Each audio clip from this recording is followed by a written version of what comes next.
Hi, today I'm going to be continuing on using Go for a HTTP request, and now we're going to go and do a HTTP GET from a JSON API and decode that into some handy Go objects.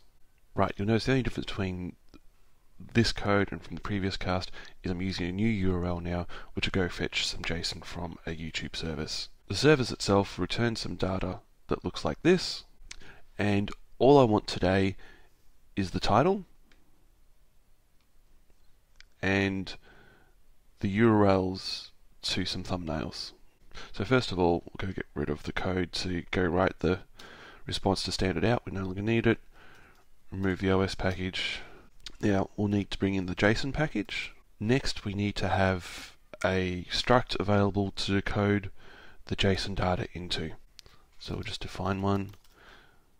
You'll notice I'm defining this as a private struct because of the lowercase first letter, because generally when I'm doing JSON decoding I don't normally need to refer to these objects outside of the package where I'm working on this. We won't define any members yet. I'll get to that in a moment. So we'll go instantiate this struct, and then we'll pass that on to JSON unmarshal, which just takes the byte array of your data you want to decode, so from our body, and a pointer to that struct. We'll add our error checking,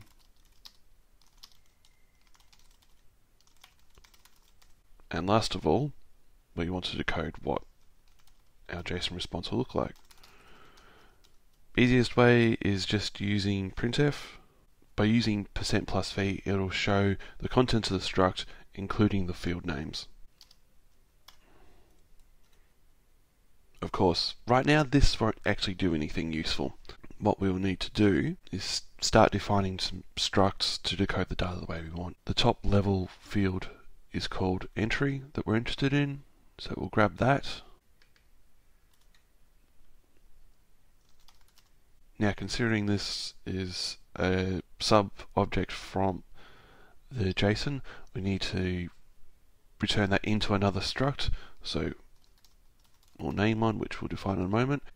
We also need to set a tag, so the JSON package will know what the key name is in JSON compared to the key name is in Go, because the field name is capitalized here, where the key coming from JSON is not, so they don't match up.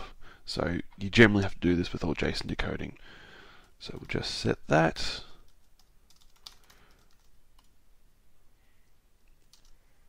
We'll create the struct for YT entry. Next, we'll grab the title from the entry, which is here. And you'll notice that it is another object, so we'll go to grab that as well. YT title.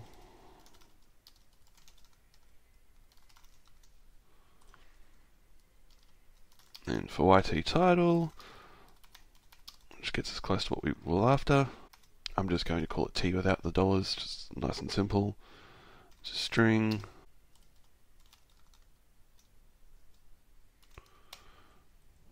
To show you the basic level, we'll just go and show you that we do go and get the title, and there we go.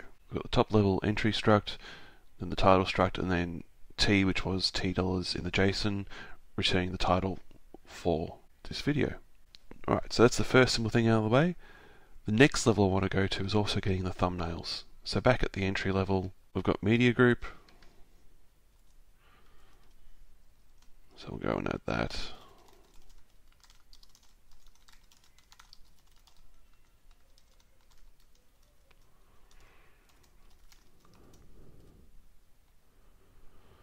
And find the media group as well.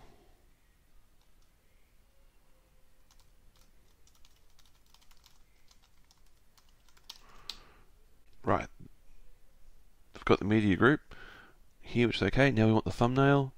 Well, of course, it's an array in JSON, so we need to make sure we return this into a slice in Go.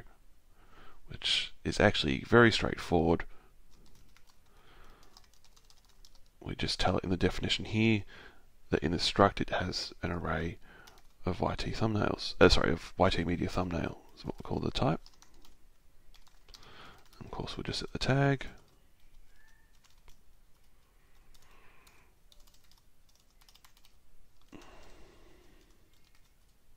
And lastly, we'll go define the YT media thumbnail.